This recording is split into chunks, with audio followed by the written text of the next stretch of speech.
Once upon a time, nobody was in charge of anything. Small bands of people wandered, hunted, and gathered, answering to no one. If you didn't like your group, you just walked off and joined another one. Life was simple. Freedom was total. But total freedom, it turns out, comes with a catch. When everyone can do whatever they want, whenever they want, things get messy fast. Who gets the best fishing spot? Who settles it when two people want the same patch of land? Without anyone to make the call, arguments could spiral into full-blown feuds.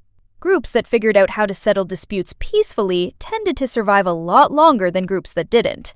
And that simple discovery planted the very first seed of government.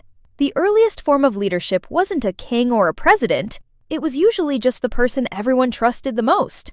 Maybe the oldest hunter, maybe the person who always seemed to know the right answer.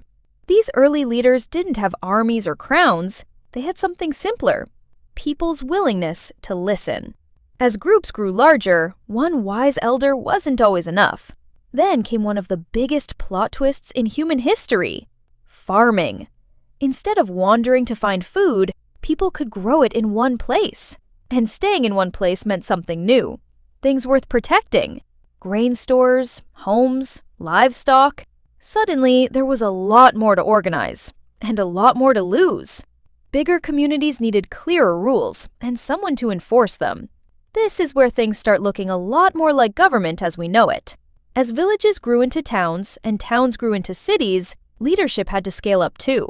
A single wise elder became a chief. A chief with enough followers became a king. Kings needed helpers to manage everything a growing kingdom required: tax collectors to gather resources, soldiers to keep the peace, and sometimes to expand the kingdom's borders. Scribes to keep track of laws, so people would actually remember the rules. Layer by layer, without anyone fully planning it, government was taking shape. Here's the surprising part: most people didn't need to be forced into this. Government, even in its earliest and clunkiest form, solved real problems. It meant disputes got settled without constant fighting. It meant harvests got shared fairly, even in bad years. It meant walls got built and enemies got kept out.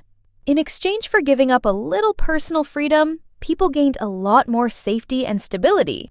That trade-off, safety and order in exchange for a little obedience, is still the basic deal every government offers today.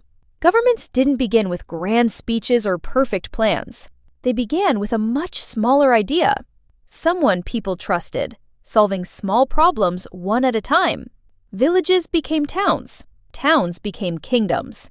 Kingdoms became nations. And through it all, the same basic question kept repeating itself: who do we trust to make the tough calls so the rest of us don't have to fight it out every single day?